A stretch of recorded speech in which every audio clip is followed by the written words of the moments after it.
there are more of you than I expected. Okay. I was never the smartest kid in school. The only awards I got at assemblies were for perfect attendance. I only had straight A's when the gradebook was being reset. And my average GPA is about the same as the price of some McDonald's fries. By any scholastic standards, I was never considered the sharpest knife in the drawer. But I'd consider myself to be more of a spoon, academically speaking, of course. So rather than slicing through material swiftly and efficiently, I could only balance small scoops of my education at a time, and I had to spill out some content to be able to make room for more.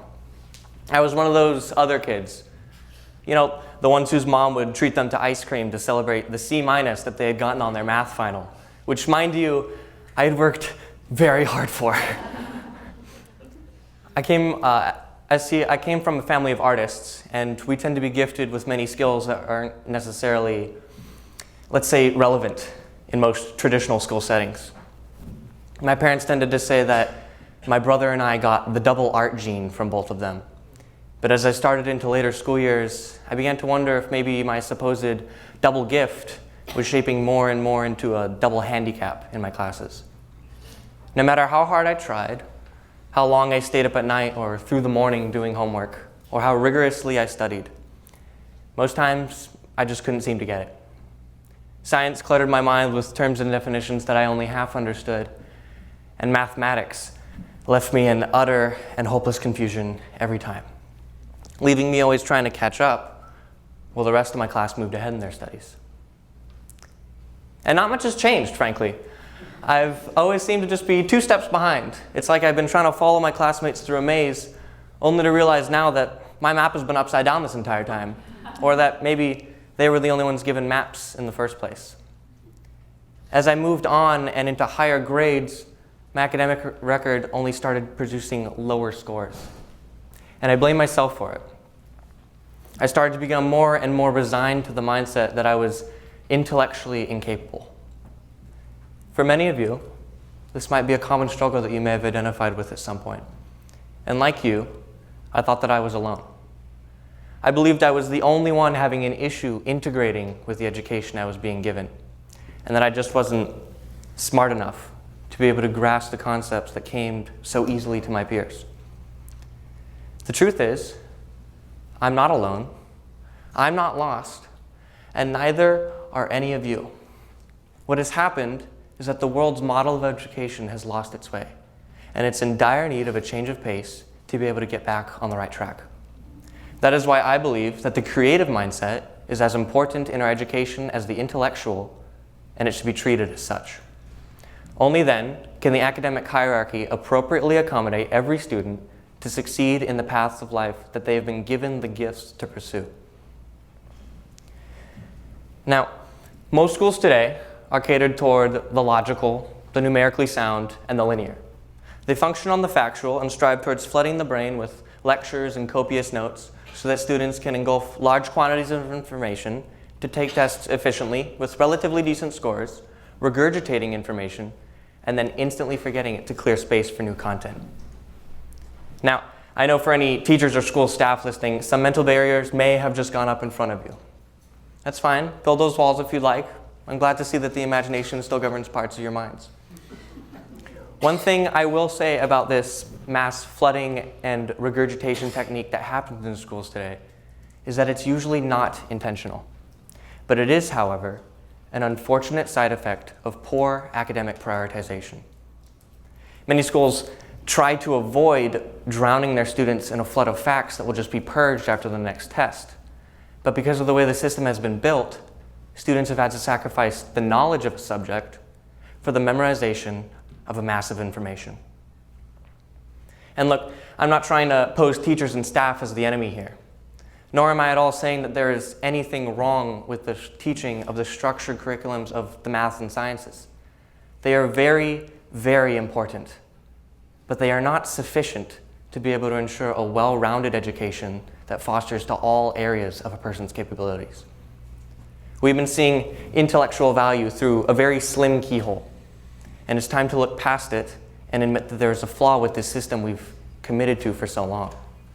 I realize you might be fine with the thermostat a little warmer than others, but the classroom is on fire.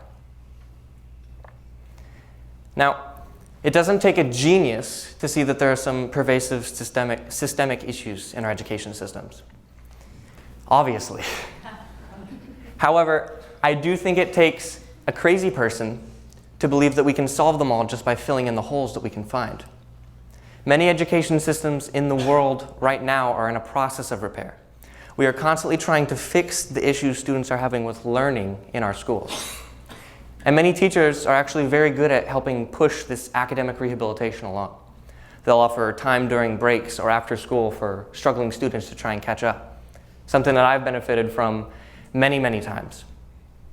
The thing about these extra efforts is that they are very much more personalized to the student, and they very often show more variety in the ways concepts are presented. They allow teachers to express concepts in more creative ways and to facilitate more one-on-one learning to cater to the unique way that that student might process information. However, the unfortunate and quite interesting thing about these alternative techniques is that they're seen as alternative techniques. There's only so many times you can clean a car with a broken engine, you see. If the system was built correctly, there would be no need for extra or alternative methods because they would just be our first courses of action rather than our last resorts. Now, something that we need to realize before we can ever begin to rebuild our education systems is that natural learning is organic, not mechanic. Human beings naturally function and learn through very diverse ways of thinking.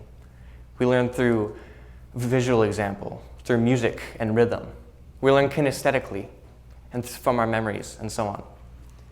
Very little information is often retained for a long period of time when schools are run like factories, yet they often are nonetheless.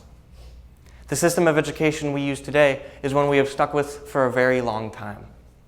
For example, much of our modern education system here in America is derived from a model that was piloted by a gentleman named Horace Mann during the time of the Industrial Revolution. The system was modeled to produce education quite like an assembly line produces a product, showing much resemblance to the industrial reforms of that time. Now, picture that there are different buckets lined along this assembly line. And in each of these buckets, there's a group of students per their age. 10-year-olds all together in one, 11-year-olds in the next, and so on. These buckets of students are constantly carted forward at a set pace, and at each point upon the assembly line, there's a level of information being delivered. Now within this method, and within nearly every education system on the planet, there is also found the same hierarchy of subjects. At the pinnacle, at the top, are the maths and sciences. Then come your humanities and your literature classes, and at the bottom are the arts. This factory mindset of education is rigid not only in the way it provides opportunities for how students can learn, it also hijacks the way that we value different types of intelligence.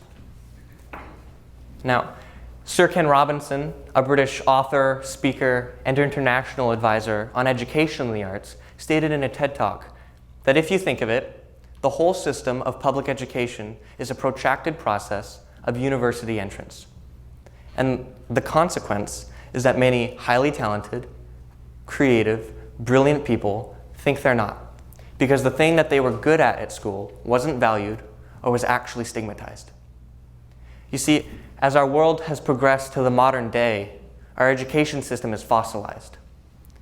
The industrial mindset of education that Horace Mann built can no longer support the students of today, nor the youth of tomorrow. Now, what we've learned from animals put in situations similar to this is that when an animal is set into an environment in which it can thrive, it will take off and achieve its natural potential in its design. However, when an animal is thrust into an environment that infringes upon how it would otherwise prosper, it begins to focus on survival as the highest and most basic need. And we can see this in our students, especially those in the higher grades.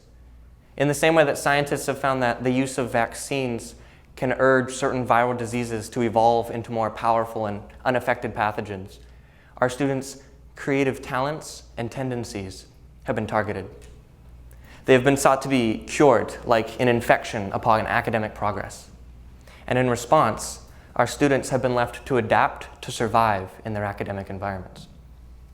Students resort to cheating on tests partly because our education system values grades rather than it does learning. And because they have been denied the chance to flourish in their natural talents, our students have settled to survive in their mandatory habitats.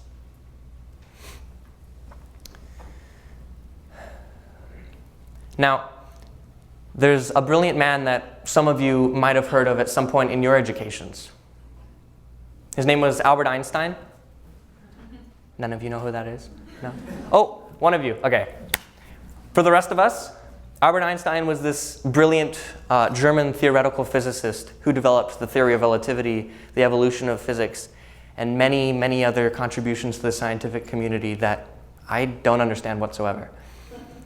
But Einstein once said that everyone is a genius.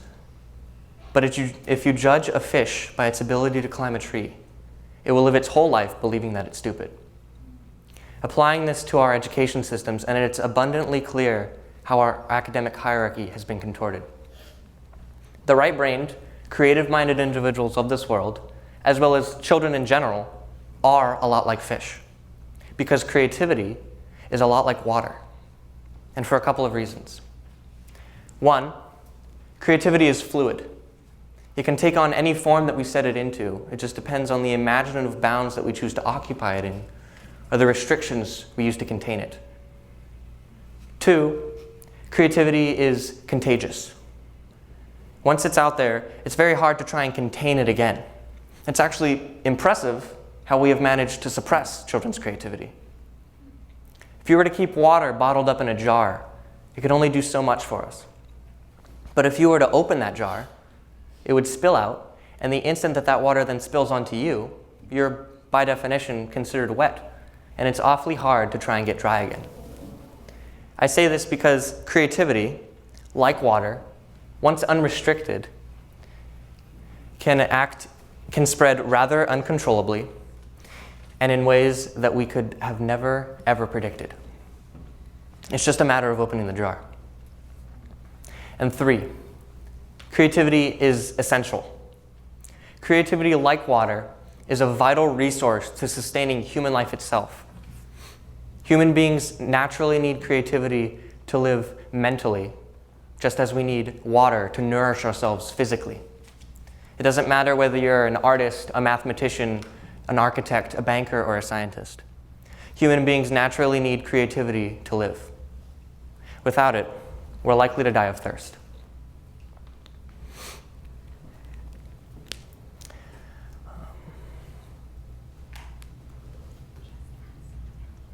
Now, just as some animals in Einstein's allegory find it easier to climb the tree than others, our students have been suited to succeed best in different academic environments. And to be honest, some of us are just better off in the ocean. The creative-minded and right-brained individuals of this world, like fish, the more creatively inclined individuals of this world are still on this planet, but we are at the same time in an entirely different world, at least cognitively speaking. It's like we breathe through a different medium. You might breathe in the air, but I take in oxygen through the waters of creativity. And quite like a fish in water, I am constantly submerged in it. It's my world. It's where I live, and it's where I find life. Asking a right-brained student to try and learn in a class catered to the left is quite literally like drowning a fish. You've taken them out of their world, forced them to live in another, and expected them not to suffocate. And, for too long, I think that a lot of people, myself included, have kind of seen the world as a game of whose side are you on? Are you right-brained or are you left-brained? Are you creative or are you logical? Are you an artist or are you a scientist? And I think that we've lost the point, or maybe we never knew it to begin with, that everyone has creative capacity. I believe that I've been gifted with some things artistically that you might not be. Yet at the same time, there are people in this room that can do things athletically or mathematically that I'll never be able to do as well at. But just because we're given different ranges of creativity or different avenues to apply it to, It doesn't negate our ability to possess it at all. Don't you agree? I mean, you might not be a Picasso by any standards, but that doesn't mean you're not capable of using your imagination, does it? We all dream, don't we? Scientists may use their creativity differently than artists, but that doesn't mean they aren't capable of being creative in the first place. And the opposite is just as true. Do astrologists not ponder the awe and mystery of the stars, just as the poets do? My point here, with my main thesis, is that despite what end of the spectrum you might be at, everybody has creative talents. Yet I think our schools have silenced them pretty ruthlessly, whether they've meant to or not. We have set for our schools the same ideals that we take pride in our factories for: efficiency, standardization, and predictability of outcome. But in the future, this is going to run us into academic bankruptcy. With the industrial and factory mindset of education that we still endorse today, the curriculum and standards of the classroom have devolved to become increasingly rigid and unforgiving. Because when education is manufactured like a product in a business, when mistakes are made, profits decline.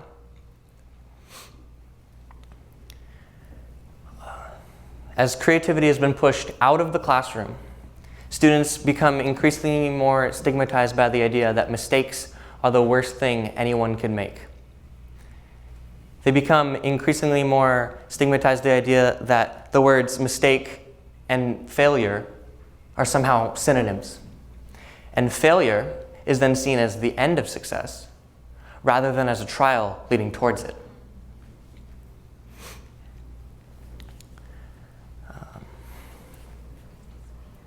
This fear of being wrong will inevitably bleed into the job force as these students become young adults, where the terror will grow when big enough mistakes can get good, hard-working men and women fired.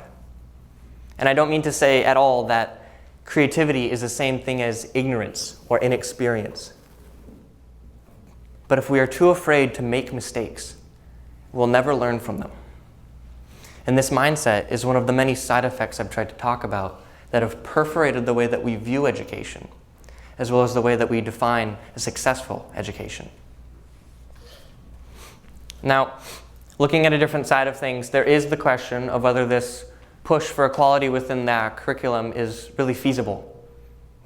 Whether it really benefits us all in the long run. I do think that this is a reasonable concern because, after all, we do need strong academic programs to keep up in this ever-changing and technologically competitive world. However, there is a difference between giving these subjects importance in our curriculum and giving them dominance. You see, in the Industrial Revolution, which I mentioned earlier, there was not only an emerging educational dynamic, but a growing business dynamic as well. With an increase in supply and demand for products like steel and oil, men like Andrew Carnegie and John D. Rockefeller created huge monopolies in the business economy by buying out or bringing to bankruptcy any competition that tried to emerge. These wealthy men controlled almost the entirety of the industrial world, and it created a massive imbalance in the American economy. Fortunately, we learned from this, and we set laws and precautions to avoid monopolies developing in the future. The problem is, we set these precautions upon our business industry, yet we never set the same safeguards upon our educational industry. And now, the maths and sciences have monopolized our academic economy. Good school systems have collaboration between the subjects. They flow in and out of each other. Math should relate to art, and art should justify the need to do that math. Putting equal emphasis on both the arts and the academics don't devalue our core classes. They strengthen them through different mediums of teaching. However, the arts aren't just important because they help improve our academics. The arts are important because they speak to our hearts. And they touch they touch our deepest selves in ways that no other mediums can penetrate. We use the arts as methods to indulge and explore in the wonder of God's creation. Because math and science may aid as explanations for the mystery of everyday life, but the arts are our expressions of them. And the first thing God did was show us that he was a creator. He looked out into the deep, and with a voice that was itself music, spoke everything we know into existence. God sparked the biggest something out of the most desolate nothing, showing us before anything else that he was a joyful artist engulfed in his craft. And before anything else happened in this story, in which everyone who has ever lived has played a part, he made sure that he had created a world to set the plot. All of this wasn't a business proposition. There were no financial deals, PowerPoints, or records to file first. Before anything else, all of this came from a God who had pure, unadulterated will to create. And in doing so, he made little creators to follow in his image, to play and craft in the sandbox that he invented. God's first expression of his personality showed us that he was a creator, that he was a storyteller. And he made each and every one of us with different gifts and a unique part to play in the greatest story ever told. And we should be careful not to squander them. Thank you.